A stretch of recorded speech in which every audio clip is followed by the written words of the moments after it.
Selamat datang di video panduan pelaporan SPT tahunan PPH orang pribadi menggunakan Cortex. Saat ini, Cortex tersedia dalam dua bahasa, bahasa Indonesia dan bahasa Inggris. Pada video ini, kita akan membahas alur pembuatan SPT tahunan PPH orang pribadi menggunakan menu berbahasa Indonesia. Sebagai perhatian, informasi yang disampaikan pada media ini dapat berubah sesuai dengan proses pengembangan sistem dan ketentuan perpajakan terbaru. Video panduan ini ditujukan bagi wajib pajak orang pribadi karyawan dengan satu pemberi kerja. Berikut merupakan 3 tahap dalam melaporkan SPT tahunan PPH orang pribadi. Pertama, siapkan dokumen pendukung. Kedua, login dan buat konsep SPT tahunan. Ketiga, isi dan sampaikan SPT tahunan. Selanjutnya, tahap pertama, siapkan dokumen pendukung. Pada tahapan pertama, kawan pajak menyiapkan dokumen pendukung yang dibutuhkan untuk melaporkan SPT tahunan PPH orang pribadi, seperti bukti pemotongan atau pemungutan PPH dari pemberi kerja, daftar harta atau aset, dan daftar utang yang dimiliki, serta daftar anggota keluarga dan tanggungan, dan dokumen pendukung lainnya yang diperlukan. Berikutnya, tahap kedua, login dan buat konsep SPT tahunan. Untuk login ke aplikasi Cortex, silakan kawan pajak kunjungi laman www.cortexdjp.pajak.go.id. Kemudian, pada laman login, silakan isikan NPWP 16 digit orang pribadi atau NIK. Lanjutkan dengan menuliskan kata sandi, pemilihan bahasa, dan masukkan CAPTCHA atau kode keamanan. Lalu, klik login. Unduh dokumen bukti potong yang sudah diterbitkan oleh pemotong PPH pada portal wajib pajak. Pilih portal saya, kemudian pilih dokumen saya. Klik tombol refresh untuk menayangkan seluruh file dokumen yang tersedia pada portal wajib pajak. Lalu, pilih file bukti potong yang akan diunduh. Kemudian, gulir ke kanan untuk mengunduh dokumen bukti potong. Lalu, klik tombol unduh untuk mengunduh dokumen bukti potong A1 atau BPA1. Berikut ini adalah contoh tampilan bukti potong A1 atau BPA1. Selanjutnya, untuk melaporkan SPT tahunan PPH orang pribadi, pilih modul Surat Pemberitahuan SPT. Kemudian, pilih menu Surat Pemberitahuan SPT. Pada bagian konsep SPT, pastikan belum terdapat draft SPT yang sama. Pada daftar kolom jenis SPT, selanjutnya klik Buat Konsep SPT. Berikutnya, silakan pilih PPH orang pribadi, kemudian klik Lanjut. Selanjutnya, memilih jenis periode pelaporan SPT, pilih SPT tahunan, dan dilanjutkan memilih periode dan tahun pajak sesuai dengan tahun pajak yang akan dilaporkan. Kemudian, klik Lanjut. Pilihan berikutnya adalah model SPT. Sistem akan menampilkan pilihan normal apabila SPT baru pertama kali dibuat. Sebaliknya, sistem akan menampilkan pembetulan apabila terdapat SPT normal yang sudah disampaikan sebelumnya. Lanjutkan dengan klik Buat Konsep SPT. Pada menu Konsep SPT akan terbentuk SPT PPH orang pribadi sesuai dengan jenis pajak, jenis surat pemberitahuan pajak dan masa pajak, dan tahun pajak yang dibuat. Untuk melakukan pengisian SPT, klik lambang pensil untuk membuka konsep dan mengisi SPT tahunan PPH orang pribadi. Tahap ketiga, isi dan sampaikan SPT tahunan. Kawan pajak akan mengisi SPT tahunan dimulai dari halaman induk, dilanjutkan dengan mengisi lampiran SPT tahunan.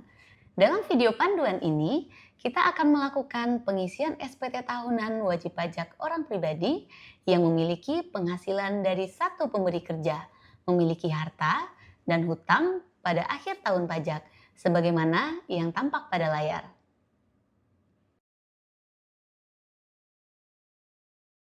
Pengisian halaman induk SPT. Bagian induk akan menentukan lampiran yang akan muncul pada SPT tahunan wajib pajak orang pribadi. Mohon diperhatikan untuk setiap pengisian jawaban atas pertanyaan yang muncul. Pertama, bagi wajib pajak orang pribadi karyawan dengan satu pemberi kerja, silakan pilih sumber penghasilan pekerjaan. Selanjutnya, silakan pilih metode pembukuan atau pencatatan yang dilakukan oleh wajib pajak. Untuk wajib pajak karyawan dengan satu pemberi kerja, silakan pilih metode pencatatan.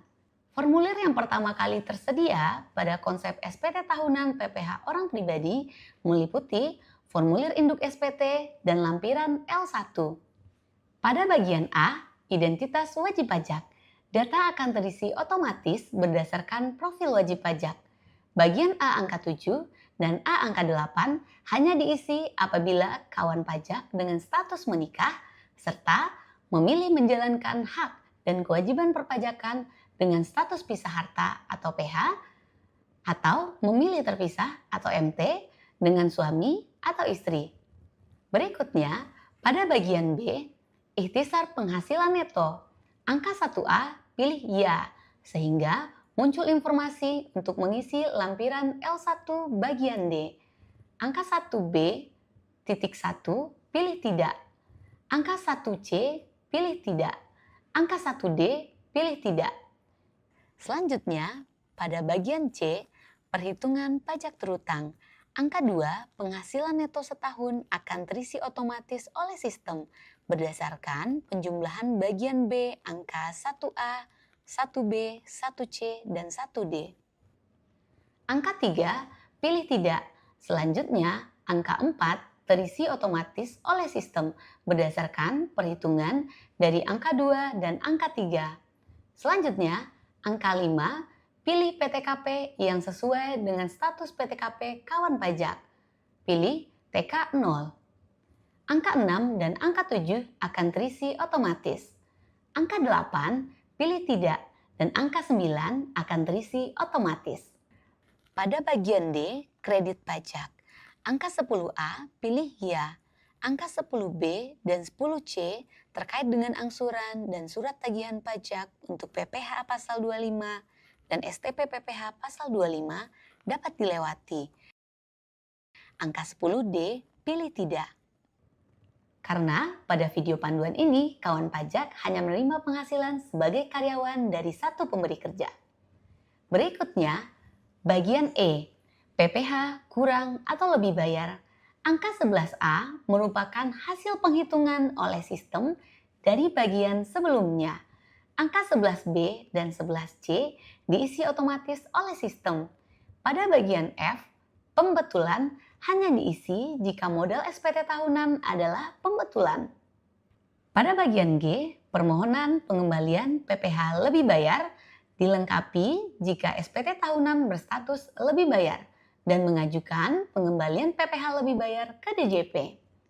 Pada bagian H, angsuran PPh pasal 25 tahun pajak berikutnya, angka 13A, 13B, dan 13C pilih tidak. Pada bagian I, pernyataan transaksi lainnya, angka 14A akan menampilkan nilai harta dari SPT tahunan tahun pajak sebelumnya. Angka 14B pilih ya. Angka 14B akan menampilkan nilai utang dari SPT tahunan tahun pajak sebelumnya. Angka 14C, 14D, dan 14G pilih tidak. Angka 14E, 14F, dan 14H dapat dilewati. Pada bagian J, lampiran tambahan. Huruf A, B, dan C dapat dilewati. Huruf D dan E pilih tidak. Pengisian halaman induk SPT telah selesai. Mari kita lanjutkan dengan pengisian lampiran SPT. Selanjutnya, pengisian lampiran L1. Lampiran L1 merupakan lampiran yang otomatis muncul pada SPT tahunan PPh orang pribadi, terdiri atas 5 bagian. Bagian A, harta pada akhir tahun pajak. Bagian B, utang pada akhir tahun pajak. Bagian C, daftar anggota keluarga yang menjadi tanggungan. Bagian D, penghasilan neto dalam negeri dari pekerjaan. Bagian E, daftar bukti pemotongan pemungutan PPh. Pada lampiran L1 bagian A, sistem akan mengisi otomatis data harta, berdasarkan SPT tahunan PPh orang pribadi tahun pajak sebelumnya. Silakan kawan pajak melakukan cek posisi harta yang dimiliki atau dikuasai per akhir tahun pajak pelaporan. Lalu, melakukan ubah untuk melengkapi data yang sudah ada atau menghapus data harta yang sudah tidak dimiliki atau dikuasai, serta menambahkan data harta baru jika memiliki harta baru yang belum dilaporkan. Dan kawan pajak wajib mengisi minimal satu data harta untuk dapat melaporkan SPT tahunan PPh orang pribadi. Bagian A ini terdiri dari 6 subpengelompokan, yakni kas dan setara kas, piutang, investasi sekuritas, harta bergerak, harta tidak bergerak, termasuk tanah bangunan, dan harta lainnya. Sesuai ilustrasi kasus, terdapat harta berupa kas dan setara kas berdasarkan data pada SPT tahunan tahun pajak sebelumnya. Untuk mengubah nilai harta sesuai dengan kondisi akhir tahun pajak pelaporan, silakan klik lambang pensil. Akan muncul formulir yang harus diisi untuk melengkapi data harta. Pada bagian deskripsi, pilih jenis harta yang sesuai, serta melengkapi isian data yang diminta, lalu klik simpan. Selanjutnya, klik tombol tambah untuk mengisi harta yang diperoleh pada tahun pajak 2025. Perlu diketahui, selain secara manual, kawan pajak dapat mengisi daftar harta dengan metode impor data pada tombol impor data. Adapun template file impor dapat kawan pajak unduh dari laman www.pajak.go.id/kortek. Selanjutnya, gulir ke bawah menuju bagian B, utang pada akhir tahun pajak. Sama dengan sebelumnya, sistem akan mengisi otomatis data utang berdasarkan SPT tahunan tahun pajak sebelumnya. Jika kawan pajak memiliki utang berdasarkan SPT tahunan tahun pajak sebelumnya, silakan melakukan ubah data untuk menyesuaikan nilai utang per akhir tahun pajak pelaporan atau menambah data utang jika memiliki utang baru yang belum dilaporkan. Sesuai dengan ilustrasi kasus, wajib pajak hanya memiliki utang baru yang diperoleh pada tahun pajak 2025. Untuk memasukkan data utang, silahkan klik tombol tambah. Kemudian, lengkapi data formulir yang diminta.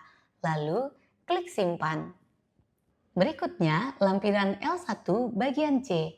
Bagian ini wajib diisi dan dilampirkan untuk melaporkan daftar anggota keluarga yang menjadi tanggungan wajib pajak sesuai data yang ada pada sistem administrasi Direktorat Jenderal Pajak dan diperhitungkan dalam perhitungan PTKP.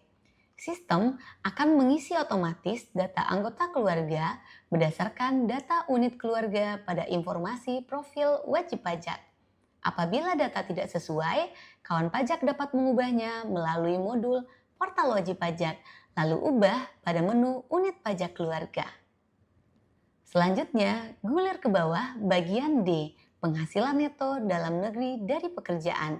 Bagian ini akan terisi otomatis berdasarkan BPA1 yang telah diterbitkan oleh pemberi kerja.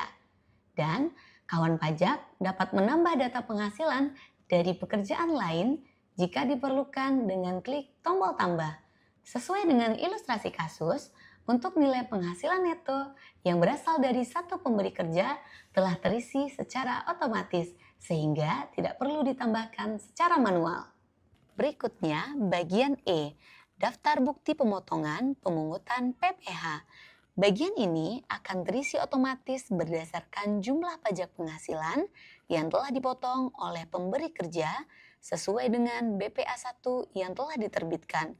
Apabila kawan pajak memiliki bukti pemotongan atau pemungutan lain, maka kawan pajak dapat melakukan penambahan dengan melakukan klik pada tombol tambah. Sesuai ilustrasi kasus pada video panduan ini, bukti pemotongan hanya bersumber dari satu pemberi kerja telah terprofil otomatis, sehingga tidak perlu dilakukan penambahan. Pengisian lampiran sudah selesai. Silakan kawan pajak untuk kembali ke halaman induk untuk melakukan submit SPT tahunan PPh orang pribadi. Namun, Sebelum melakukan submit SPT, pastikan data yang muncul pada formulir induk SPT sudah sesuai. Selanjutnya, pengisian pernyataan dan submit SPT. Pada bagian K, pernyataan. Silakan centang pernyataan. Selanjutnya, klik bayar dan lapor. Akan muncul notifikasi sebagai berikut. Kawan pajak dapat menutup notifikasi tersebut untuk melanjutkan pelaporan. Selanjutnya, kawan pajak harus menandatangani dokumen SPT. Pada bagian penyedia tanda tangan, pilih kode otorisasi DJP. Kata sandi penandatanganan silahkan diisi dengan paspres yang telah kawan pajak buat sebelumnya. Lalu, klik simpan dan klik konfirmasi tanda tangan. Status SPT tahunan akan otomatis menjadi dilaporkan. SPT yang telah berhasil dilaporkan akan muncul di menu SPT dilaporkan. Kawan pajak dapat mengklik ikon mata untuk melihat isi SPT. Lalu, klik tombol hijau untuk mengunduh tanda terima pelaporan SPT atau bukti penerimaan surat. Atau klik tombol merah untuk mengunduh SPT dalam bentuk PDF. Selamat! Kawan pajak telah berhasil melaporkan SPT tahunan PPh orang pribadi menggunakan Cortex. Jika kawan pajak masih memerlukan bantuan, silakan kunjungi www.pajak.go.id atau hubungi Kring Pajak 1500 200. Subscribe YouTube channel @Ditjen-Pajak-RI untuk menyimak video panduan lainnya. Pajak tumbuh, Indonesia tangguh.